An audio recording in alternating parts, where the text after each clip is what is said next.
In today's episode, the Two Business Guys Mastermind on tips every solopreneur should know to drive their company from solo to CEO. Enjoy. This business podcast, the Two Business Guys Mastermind, uncovers for you secrets and share tips and tricks to entrepreneurship as they mastermind on how to have startup, operational, and overall business success so that you can go on to get better results. Enjoy.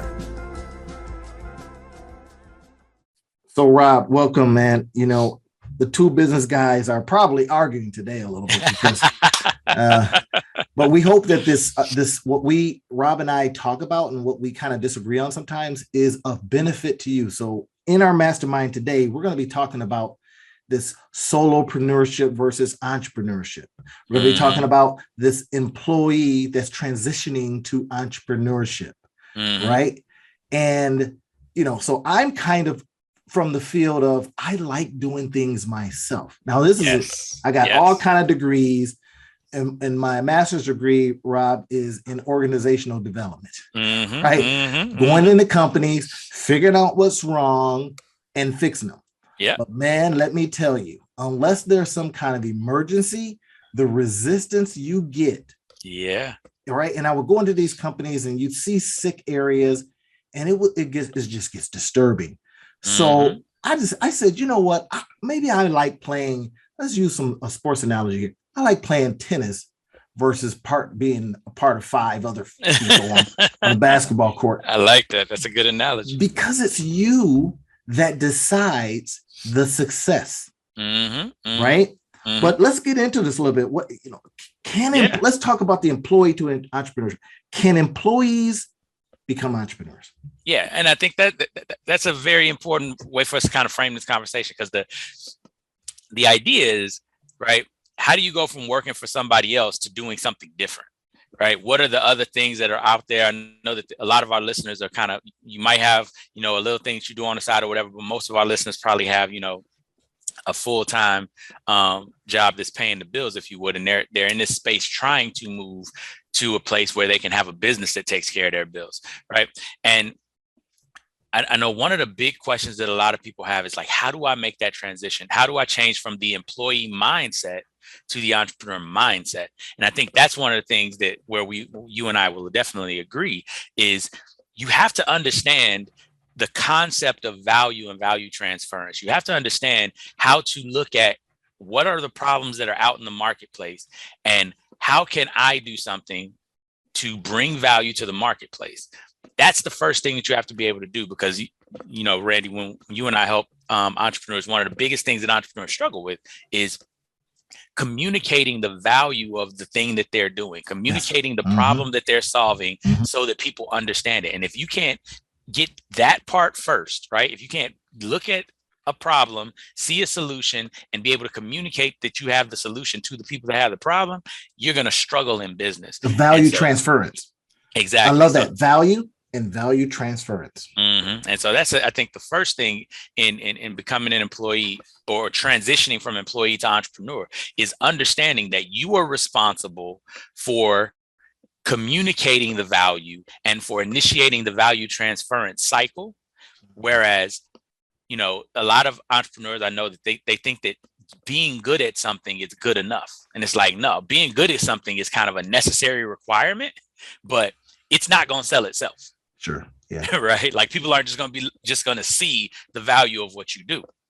That's why in, you know, like they're technicians, like they would talk about in E-Myth, right? The book Exactly. And so, you know, and you can look at, like, entertainers are one of my favorites. Like, we all know people that can sing, that can dance, they can rap, they can do all the different types of things. They can tell jokes, that are great comedians. But it's not good enough just to be good at something, right? That's why there's an entire industry of agents and marketers and, you know, advertising professionals, because being good at something is like step one. So find out what you're good at and get really good at that so that you can actually comparatively say that you're better than most of the people that you see. But that's step one. The next step if you're making that transition to being an entrepreneur, is being able to get other people to know that you're good at something. And so I think, Randy, I've heard you say this before. It's a lot of people talk about networking and they think about, it's all about who you know.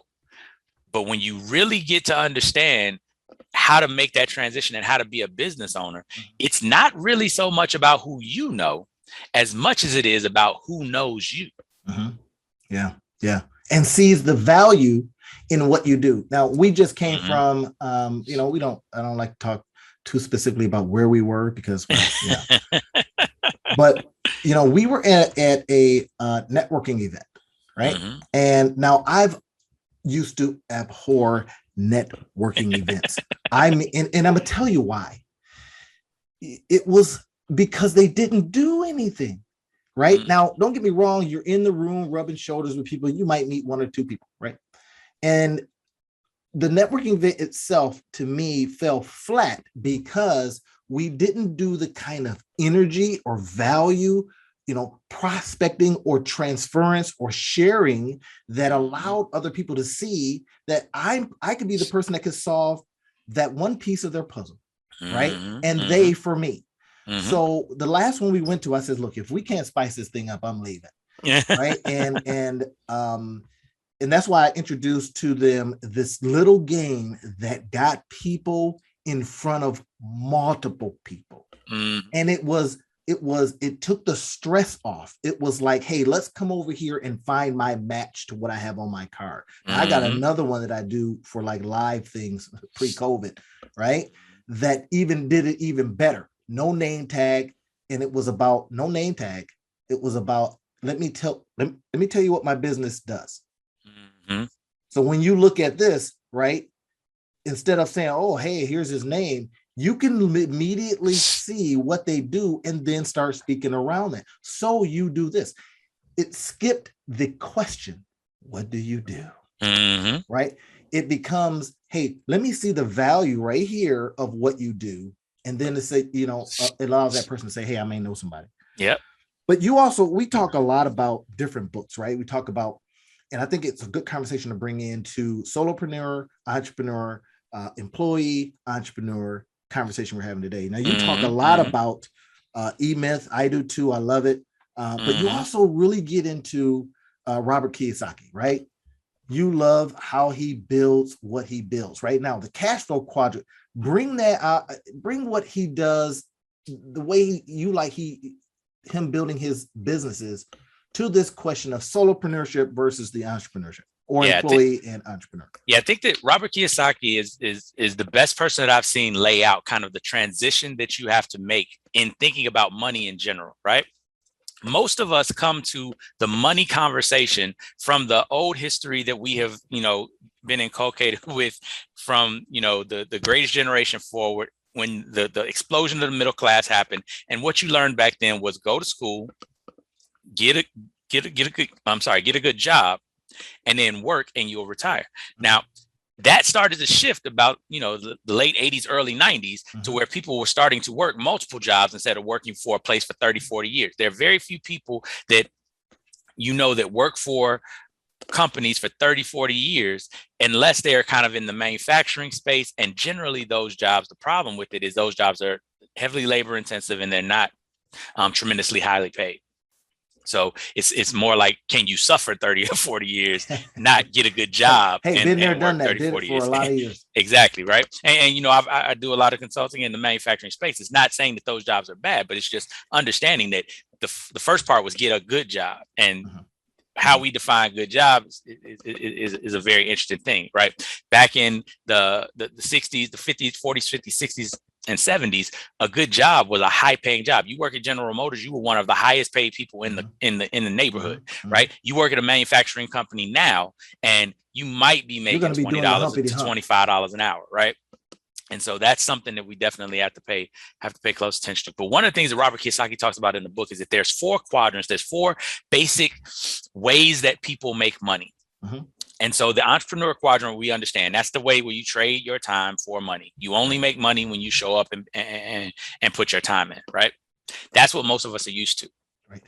then he talks about, and right here on the book, you can see it's the ESBI. Let me make sure that I the entrepreneur, can we also kind of put like employee? Yeah, right. The E is employee, right? So it's not an entrepreneur. The E is an employee. You're trading time for money. Gotcha. The S in that quadrant, which is right below, and this is on the left side of the quadrant, that's the small business owner. Okay. Now, the interesting thing about the small business owner or the specialist, right? That's kind of what you want to look at there, is that the small business owner or the specialist is also trading time for money. For money, exactly.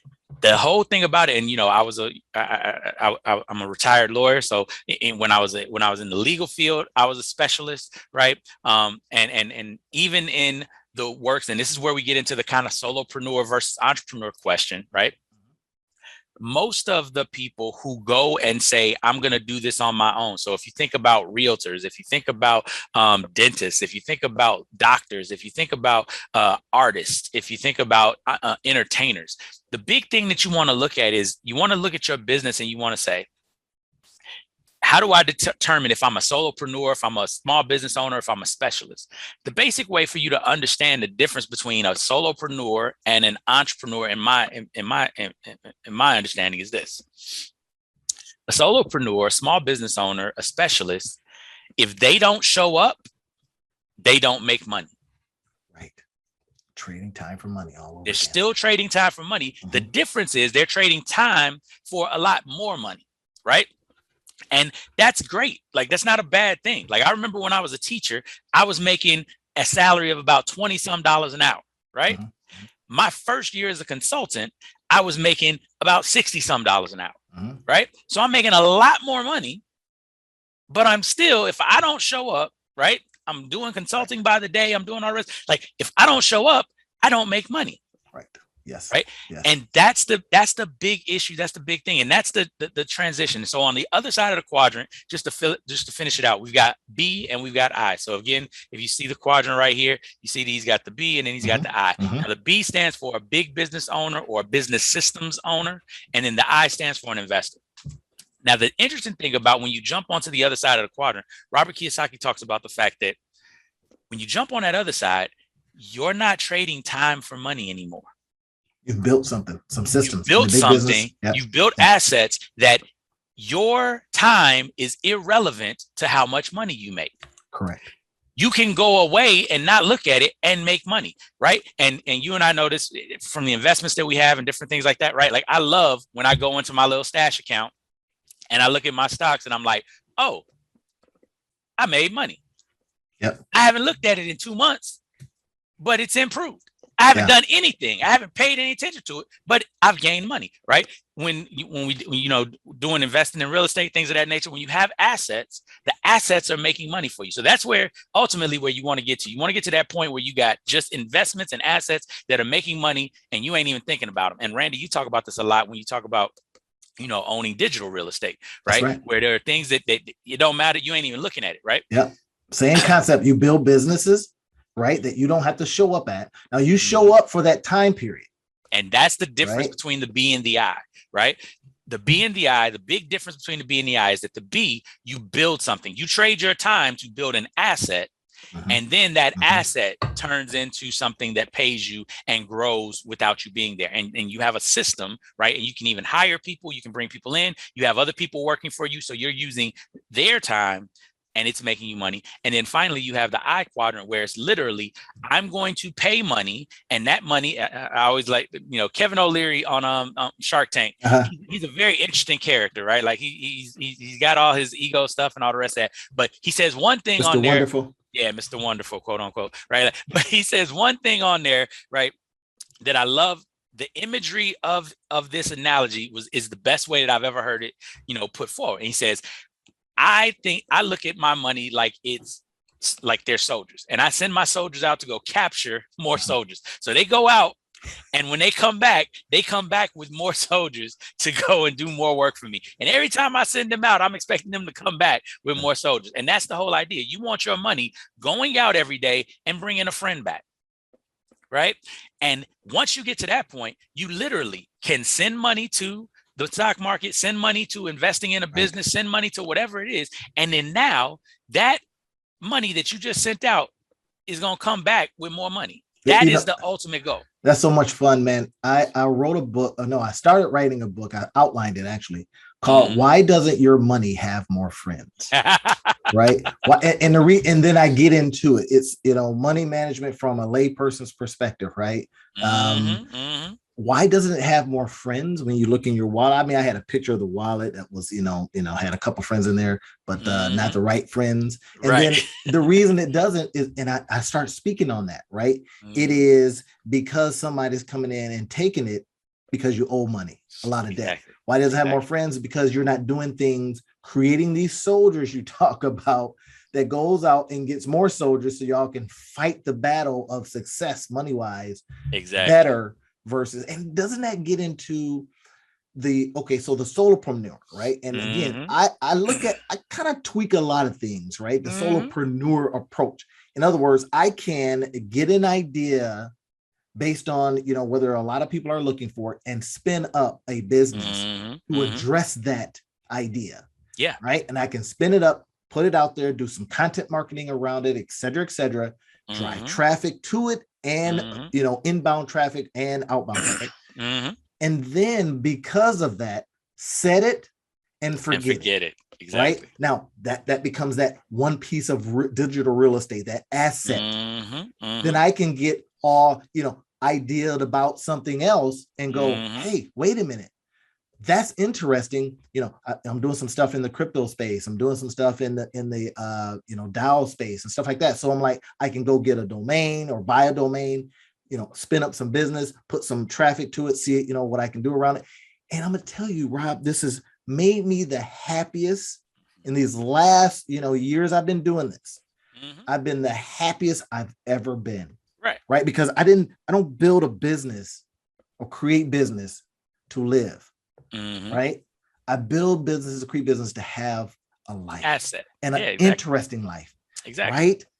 And what spools off from that, Rob, has been these assets that then are going out there trying to find more soldiers to come into the little group and have some fun because we're going to go into battle. Now, having been a soldier, right?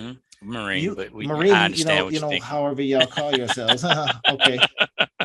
No shade to other people in the no shade at all. We just been a Marine. You understand? Y'all build groups, right? I mean, it's like a company and a command. I don't know. Yeah, fire team, squad, platoon, command. Yep. Right, all with the idea of setting up and winning whatever they're out there fighting. I'm not everything exactly. So now, talk to us about then. We talked a little bit about whether that employee can become that entrepreneur and some adjustments need to be made. Right. We talked a little bit about how Robert Kiyosaki talks about you want to be on the right side of this quadrant. Right? So what should that entrepreneur think about as they're, number one, transitioning from employee to entrepreneur? And what should the solopreneur be considering as they want to maybe scale their business? Because a solopreneur, quite frankly, you run your stuff. Exactly. Right. And I think it was something, when we talked about this a couple of days ago in preparation for this, I really been thinking about kind of that distinction between a solopreneur and an entrepreneur. And initially, my thought process was that a solopreneur was kind of a small business owner. Right. But I've refined just a little bit, just in the time that we've been thinking about this, because something that you said and really digging into what you do and what I've done and the things that we've done before. That scaling word is really the distinction, right? Because I went and I looked up, I got some definitions. So the definition of an entrepreneur is a person who organizes and operates a business or businesses, taking on greater than normal financial risks in order to do so, right? And so that's that basic idea, that basic concept of this is what we're trying to do, this is who we are, et cetera.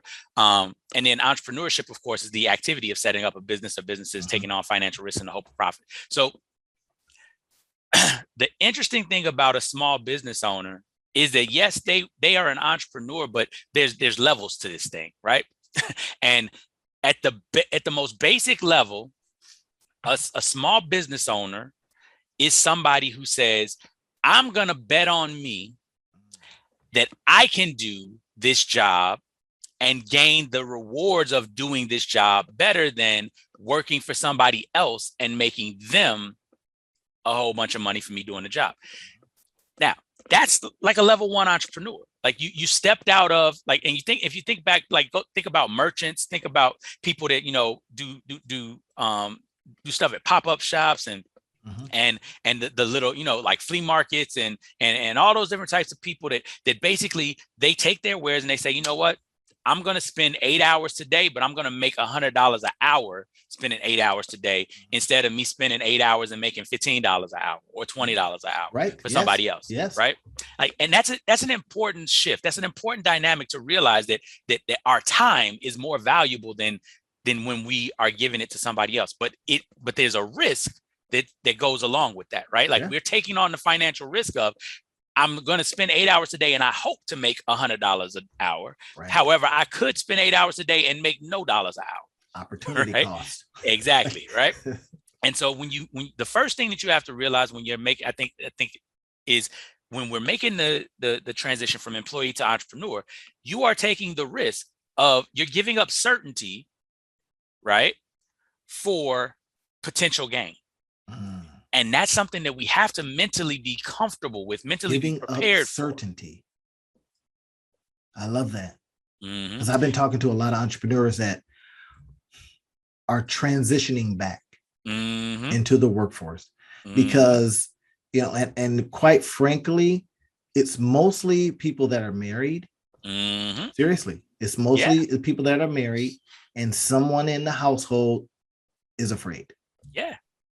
Right. And it could be them. And I think that's the important thing, because, we've both been entrepreneurs for a number of years. But I think that for me, my transition to being an entrepreneur and a full-time entrepreneur was just, 3.5, 4 years ago. And that was, and still is, not the easiest thing in the world. Like every business that I started before I started my current suite of businesses was, I had a job, normally a pretty decent paying job, right?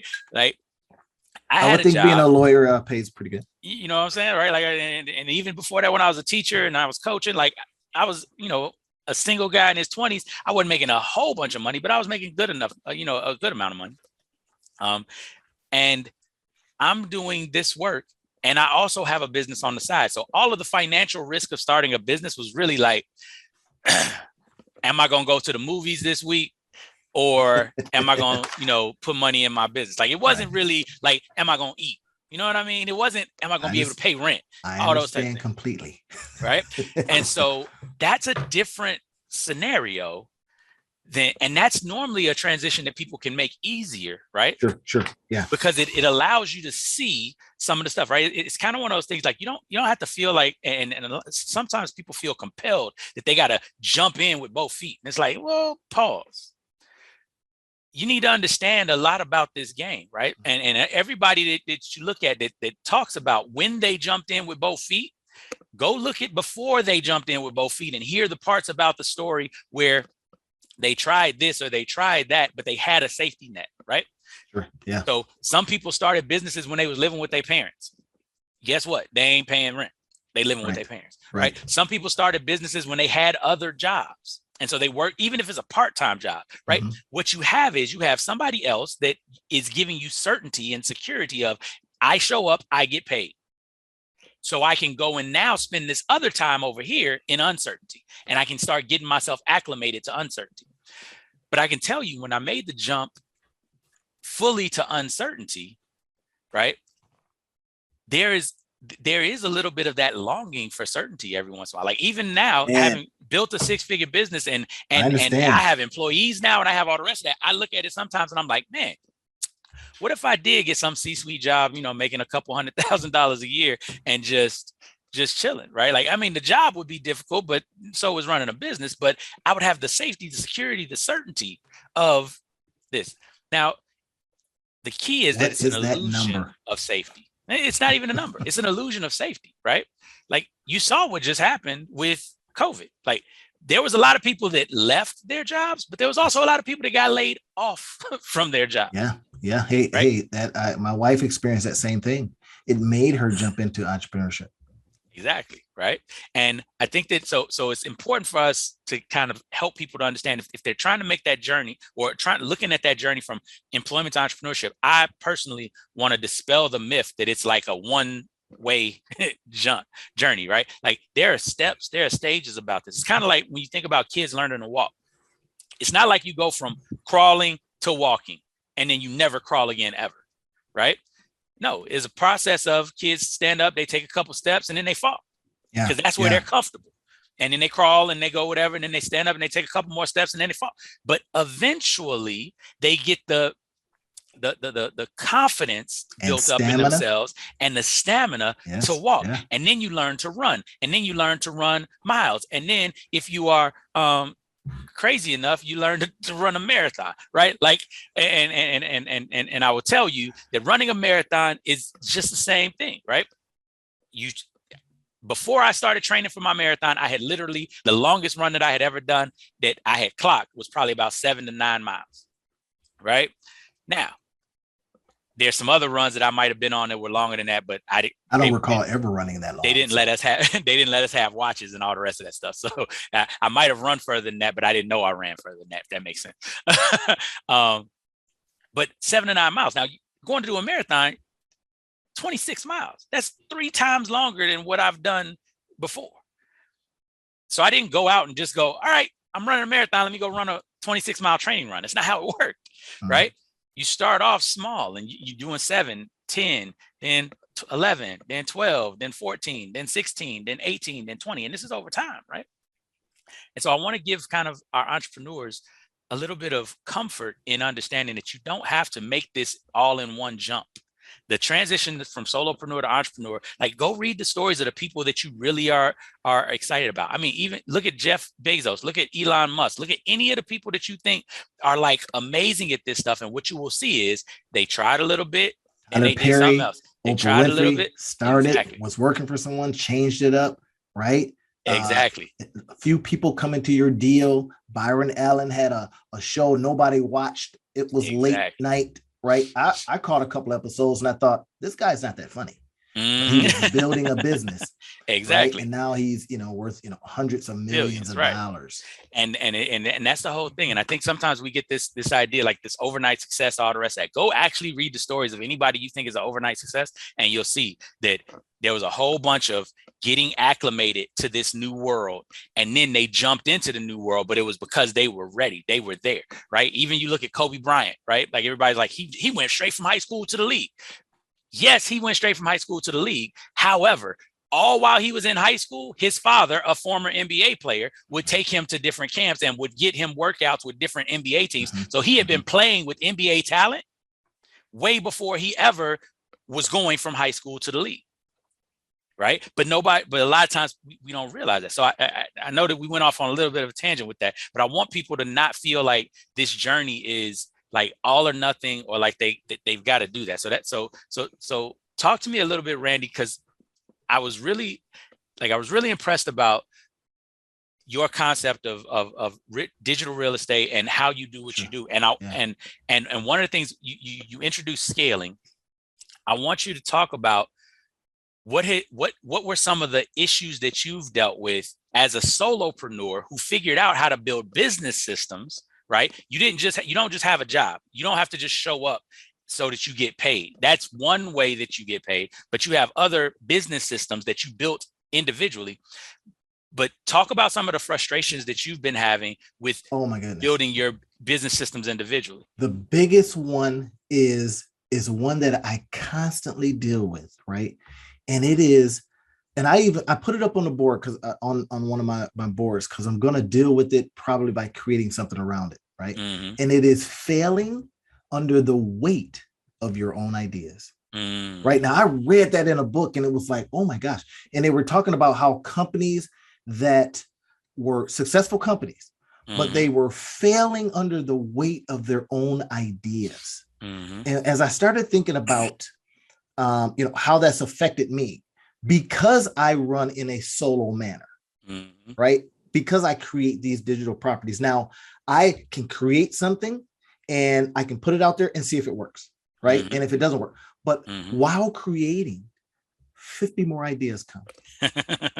Now you have and we talked about that, the FOMO, right? The fear of missing out.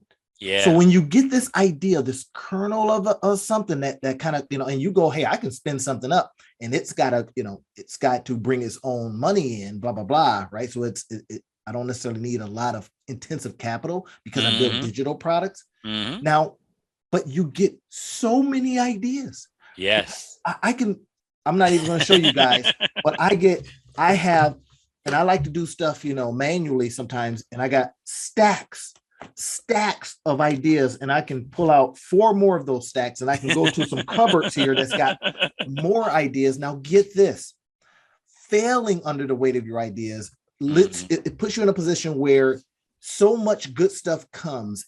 You put more in your head, more stuff germinates, right? And if it's a garden, now you have a lot of stuff and it's out of control. Exactly. Right. So you decide, now you have to decide what to do next. That takes energy. Right. Right.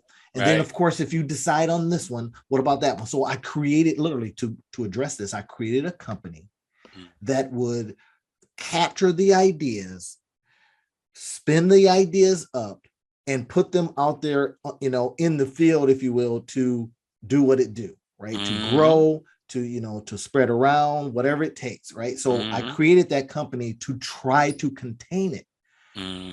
But as you become very in high receive, stuff comes to you a whole lot differently. You see things. It's like you're out of the matrix. You can go, oh wow, that's cold.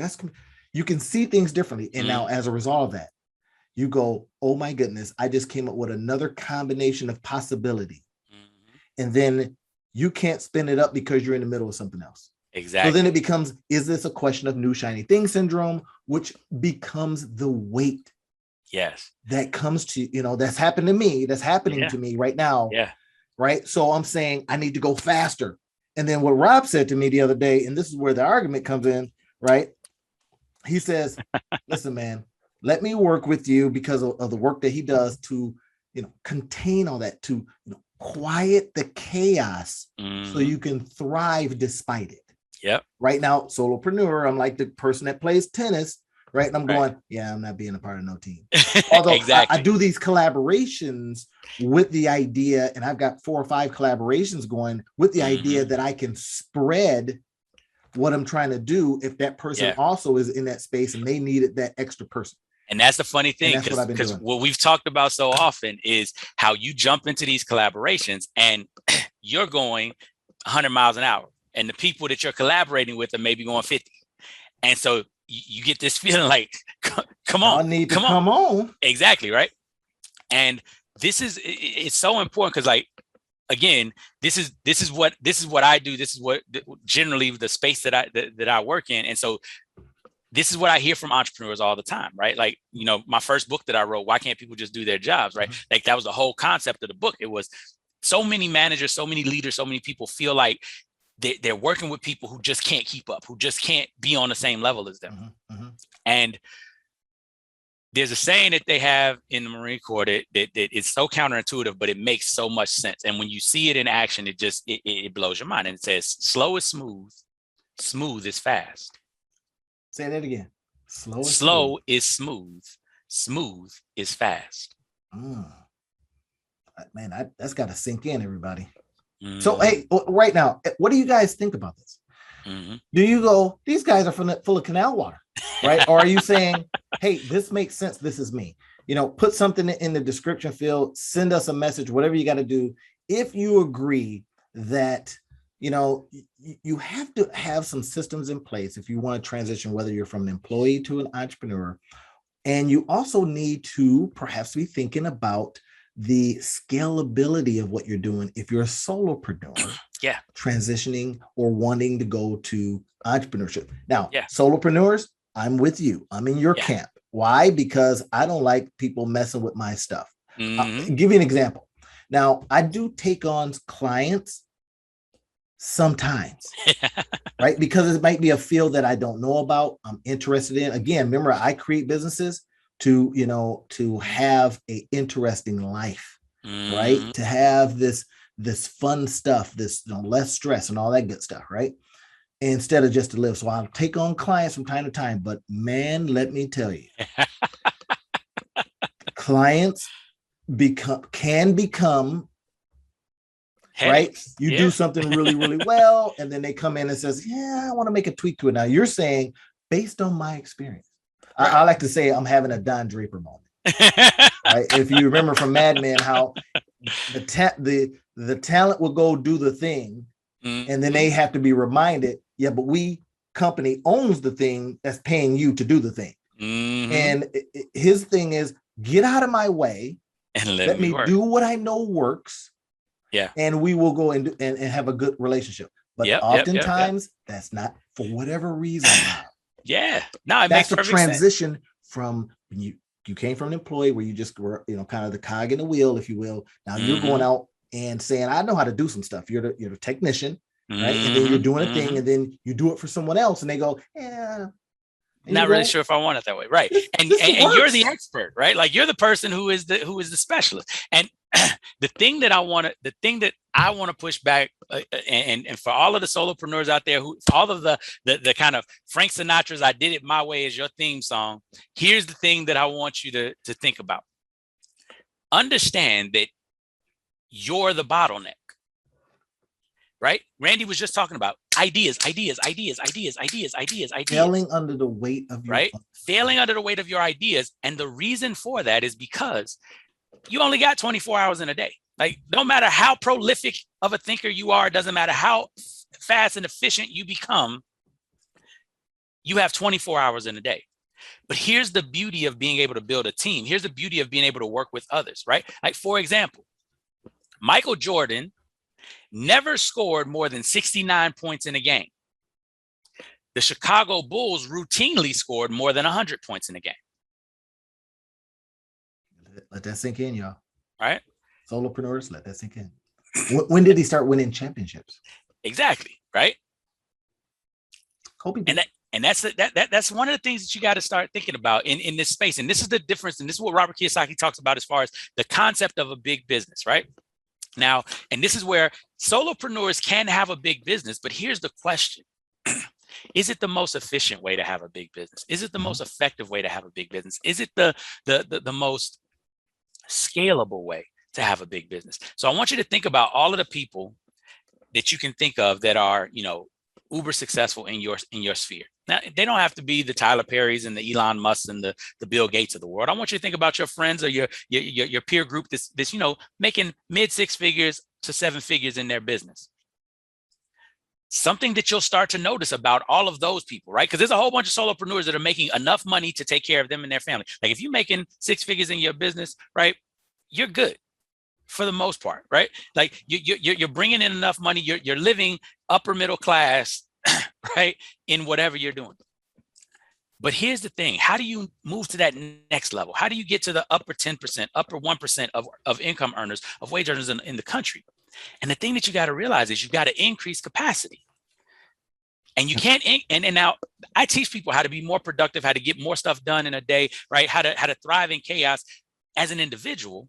But even in that, there's a limitation to what you as an individual can accomplish. And this is the part, Randy, where I talk about you have to build teams. And here's the key. Here's the craziest part about building teams. And this is where, again, the counterintuitive piece will come to you. Yeah. When you're building a team, oftentimes we're trying to get people that are as good as we are. But you need to realize you don't this need is a lesson for me, y'all. You don't need a team that's as good as you are. And I'll give it to you like this. If you have a team of 5 people that are doing 5 of the different jobs that you do, and if you actually look at yourself and rate yourself, the 5 jobs that you do in a day, you don't do them at 100%. There's a couple of jobs that you do really well, and the other 3 or 4, you do it competently. You barely getting by. That's why it's so difficult, right? And they're different for different people. For some people, it's the accounting. For some people, it's the customer feedback or, customer experience. For some people, it's the organization and it's setting up their calendar. For some people, it's time management. Whatever it is, there's certain things that you do really well. There's certain things you don't do really well. What I want you to look at is this. If you were to hire 5 people who were only 10% as good as you are individually at any one of those jobs, they are now 50% as good as you are as a collective. Ooh, Now that's a good consideration. Now here's the crazy part. If they get 10% better, which means that they're just now 20% as good as you are. They're still pale in comparison to you in the job. They're 20% as good as you, but now collectively, they're as good as you. Now, I want everyone to hear this, because that was a lesson for me, right? And it becomes the thing that I constantly ask my own self, right? At what point do I convince myself to do just that, right? To get someone, and I've tried, trust me, I've tried, and I have fired, right? I've used, whether it's the Fivers of the world, the Upworks, the, Philippine workers, VAs, through a platform, all of that stuff. Now, I can tell you, like Rob said, the difficulty has been you get some work back and you go, what is this mess? Yes. Now, here's the thing. It's done, though. Yes. And we talk about this all the time. Done is better than great. Right? Is that kind of how we? Done is better than perfect. Yep. Done is better than perfect, right? So from the perfectionist standpoint, so anybody that also feels a little bit like me, when you get something back and you go, that's not perfect. Well, it's done, though. It can get out there for testing. So maybe you can stop failing under the weight of your own ideas, because you can literally, with your team, get ideas out there, right? I was listening to Alex Murr. Him and Ty Lopez have a new venture. Those are the guys that created Mentor Box, right? Yeah. They got a new venture in the retail space where they're buying the old and the companies that have old failed brands, and doing them digital, right? And he said, now he's, scientist, Dr. Alex Murr, but anyway, all that stuff. But he says, this is something he did, right?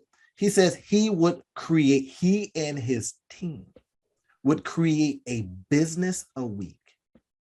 Now, I thought this was incredible, because I remember adopting this before I met and started reading his works.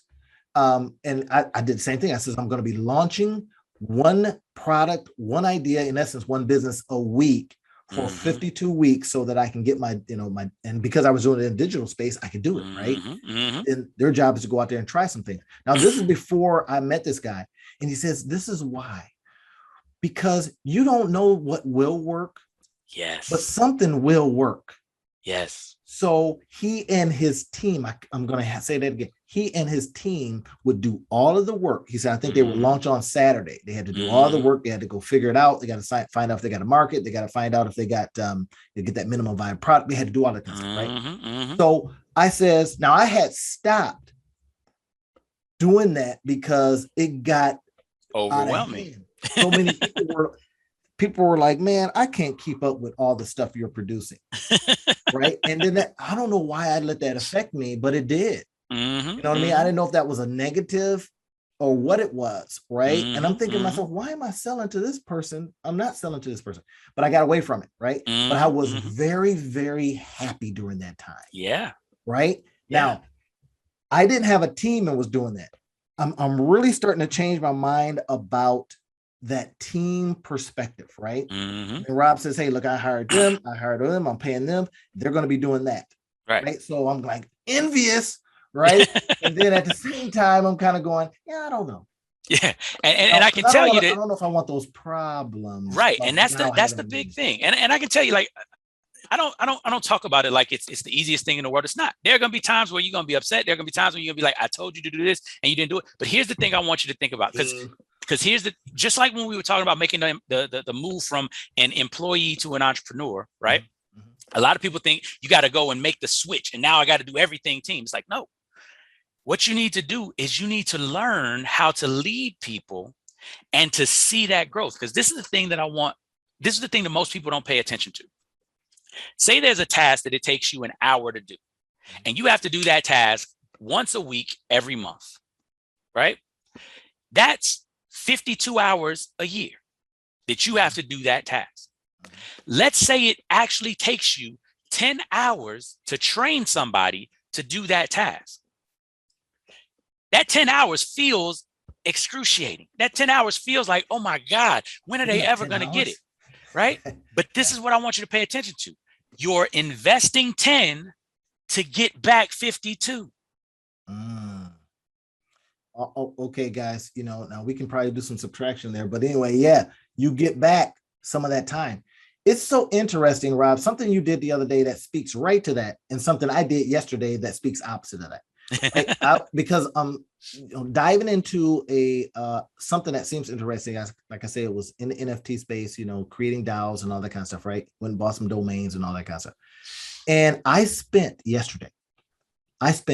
all day, right? I kind of Gary V'd it, right? I spent all day in a course, right? Now I've got some parts I recorded and some parts that I wrote notes on, but I'm telling you, I spent a good 10 hours getting my mind around it. And then, the other day you were telling me, yeah, I'm not doing that. I sent my assistant to go get information on this and bring that back to me. Right now, again, what Rob said earlier, are you the bottleneck here? Right now, for me, this turns me on. This is the thing I talk about that gives me the life, right? That makes me feel like, oh my gosh, I'm learning something new, because I collect pieces of information, curate those pieces, and then innovate, because I can spin something up based on all the stuff I learned, right? But again, does that lead to that failing under the weight of your own ideas? You got just more stuff in. Yeah. Potential. You like to say a lot. Exactly. It's potential. Did you get it out though? Because the expression of what you know, what'd you say? Transfer of value. Right. And this is what I've read 9 books in the last, week.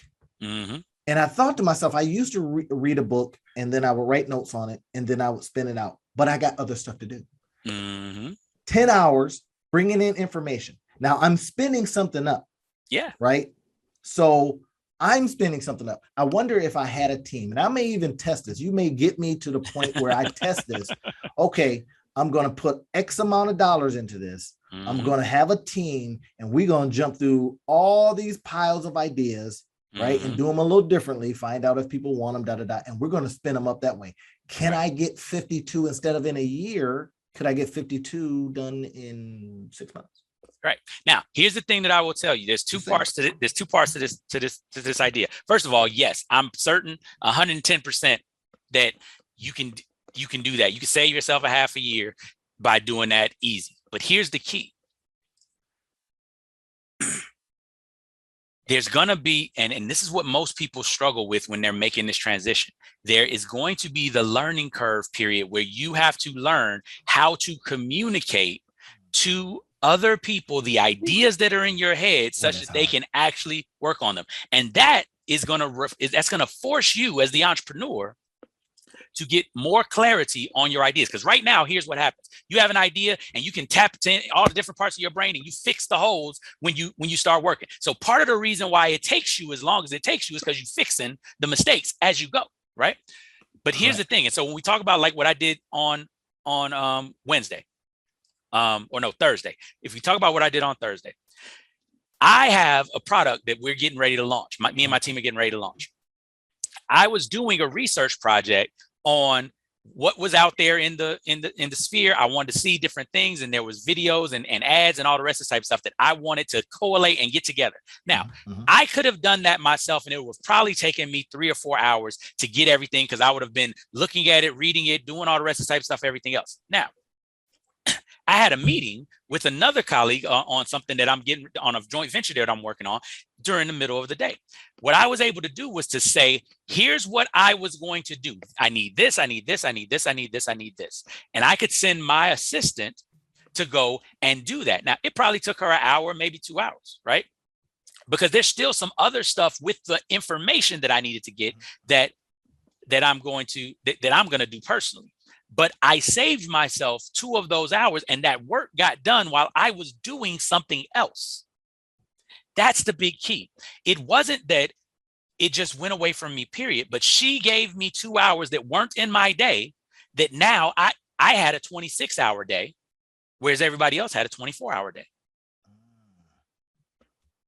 Oh And man, that's did y'all just pick up what he laid down right there? Now I hear it all the time. Why I love, what the two business guys do when we get together in mastermind, whether we're bringing in somebody, we're going to be bringing in some guests coming up here pretty soon, and helping them expand their thinking, expand their businesses, and helping them, real time as they bring in pieces of information for us.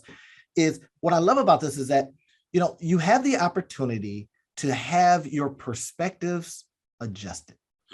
Have your perspectives put in your face. Now, you got a decision to make, right? When you hear this information, employee to entrepreneurship or solopreneur to entrepreneur, in its defined way, you got a decision whether or not you're going to accept this information, test it like you would with any of your other stuff, right? Now, as a digital marketer, I test stuff all the time. Exactly. Right.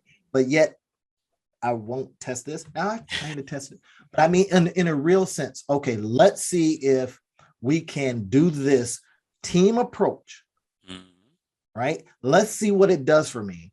All right. I'm going to put aside a pool of money just for that purpose. I don't know when. It's probably going to be 2022, right? Exactly. Now that's perfect. And here's the one thing that I would add to what you're saying right now. Here's the one thing I would add.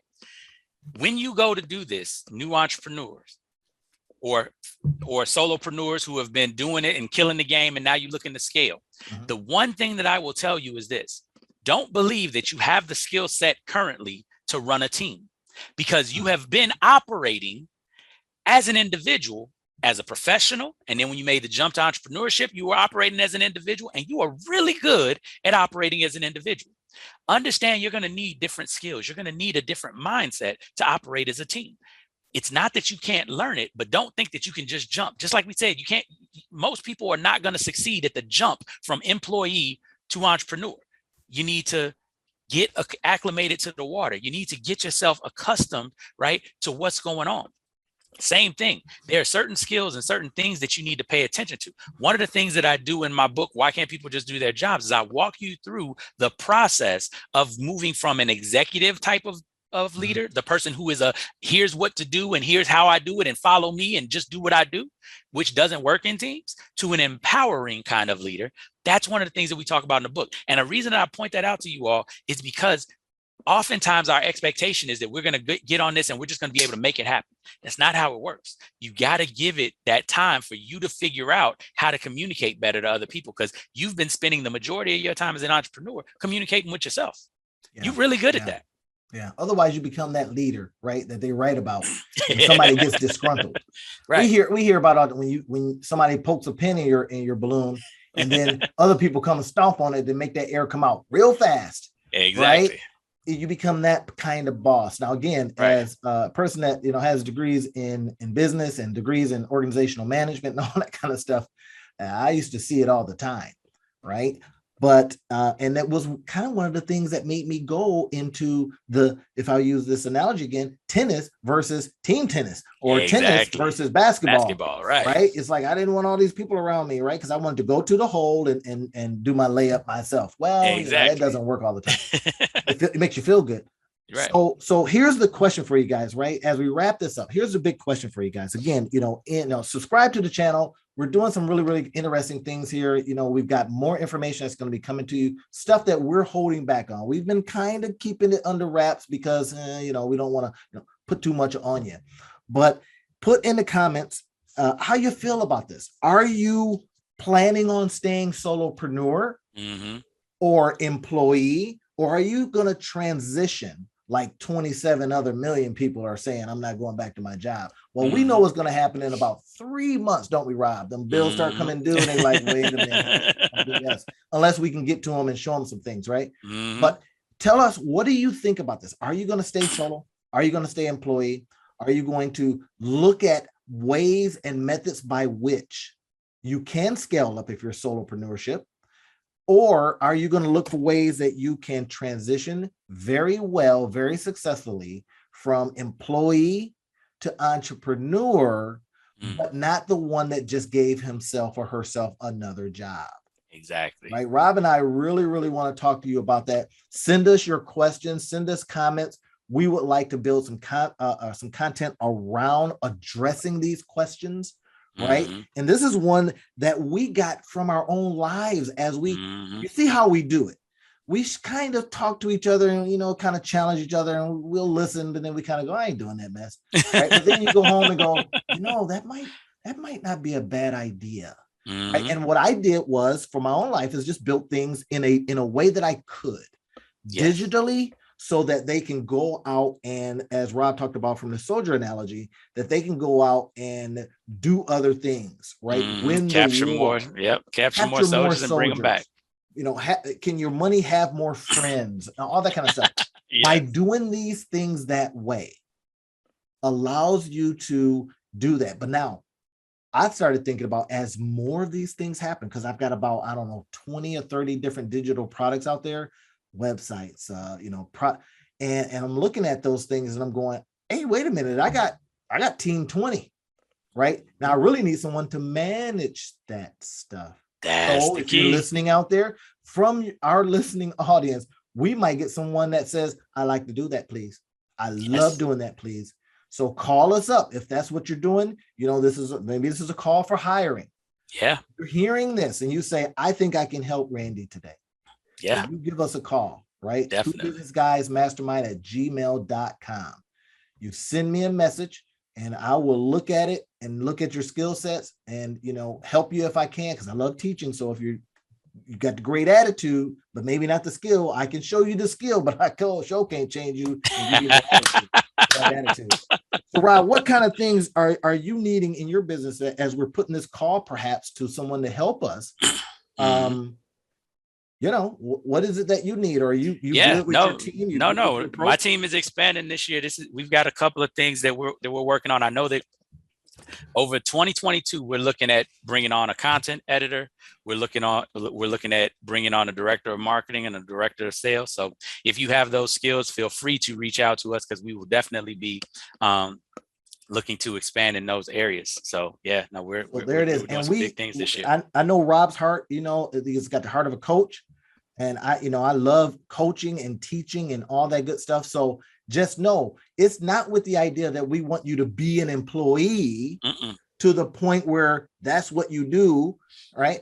But can you take your talents, bring it into what we're doing, and then expand on them, so you one day go, see you later, guys, and we go, great.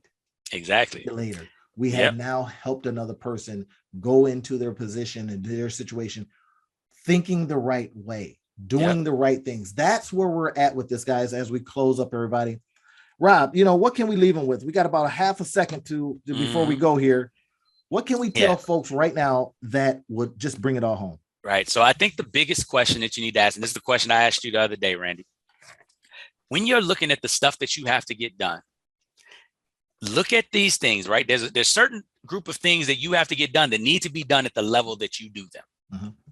But for everything else, I want you to ask yourself and really grapple with, what does competent look like?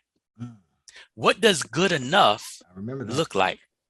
Because when you can figure out what good enough looks like, then you don't have to compare everybody to how you do it.